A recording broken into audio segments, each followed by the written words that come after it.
Hello everyone, আসসালামু আলাইকুম। কেমন আছেন সবাই? আশা করছি ভালো আছেন। আবারও রেসিপি নিয়ে চলে আসলাম। আজকে আমার রেসিপিটি হলো পটেটো ফ্রেঞ্চ ফ্রাই। আশা করছি রেসিপিটি আপনাদের ভালো লাগবে। আলুটা সেদ্ধ করব না, সেদ্ধ ছাড়াই আমি ফ্রেঞ্চ ফ্রাই তৈরি করে আপনাদেরকে দেখাবো। এখানে আমি 4টা আলু নিয়েছি। আলুগুলা এখন আমি কেটে নিব। আলুগুলা আমি কেটে নিলাম চিকন চিকন করে। ফ্রেঞ্চ ফ্রাই তৈরি করতে আলুগুলা চিকন করে কেটে নিতে হবে একইভাবে। এখন পানি নিয়ে নিলাম, পানির মধ্যে আলুগুলা দিয়ে দিলাম। এই আলুগুলা পানির মধ্যে দেওয়ার পর 10 মিনিট ভিজিয়ে রেখে ভালো করে কয়েকবার ধুয়ে নেব। আমি 10 মিনিট ভিজিয়ে ভালো করে ধুয়ে নিলাম। এখন আলুগুলার মধ্যে আমি লবণ দিয়ে দিলাম, 2 চামচ কর্নফ্লাওয়ার দিয়ে দিলাম।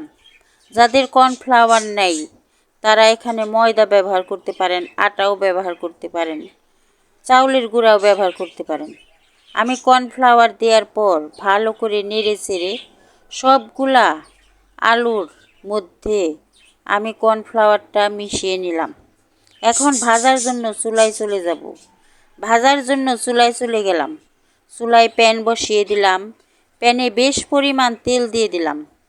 তেলটা একদম গরম হয়ে গেলে আমি আলুগুলা দিয়ে দিলাম।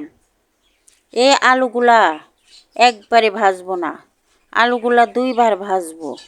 আমি আলু হালকা ভাজা হলেই তেলের থেকে তুলে নিব।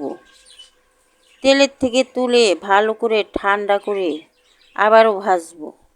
এইভাবে ফ্রেঞ্চ ফ্রাই তৈরি করলে ফ্রেঞ্চ ফ্রাই অনেক সময় মচমচে থাকে। আমার আলুগুলা হালকা ভাজা হয়ে গেছে।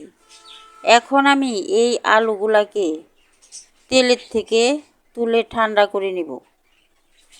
আমি এই আলুগুলা মানে ফ্রেঞ্চ ফ্রাইগুলা আমি তেলের থেকে তুলে নিলাম। একইভাবে বাকি আলুগুলাও আমি ভেজে নেব।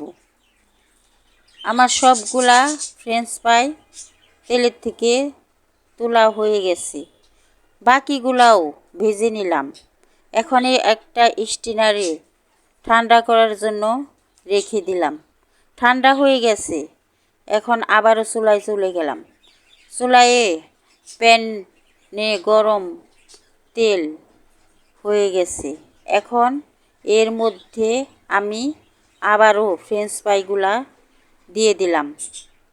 এখন ফ্রেঞ্চ ফ্রাই আমি ভালো করে নেড়ে চেড়ে ভেজে নেব, একদম বাদামি কালার করে। আমি একটু পরপরই নেড়ে চেড়ে ফ্রেঞ্চ ফ্রাইগুলা ভেজে নিতেছি। ফ্রেঞ্চ ফ্রাইগুলা প্রায় লালচে কালার হয়ে গেছে, মানে বাদামি কালার হয়ে গেছে।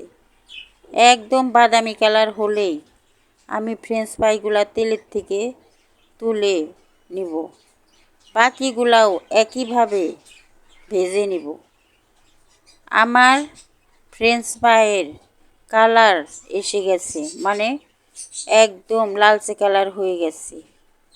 এখন আমি তেলের থেকে ফ্রেঞ্চ ফ্রাইগুলা তুলে নিব আর বাকিগুলাও একইভাবে ভেজে নিব।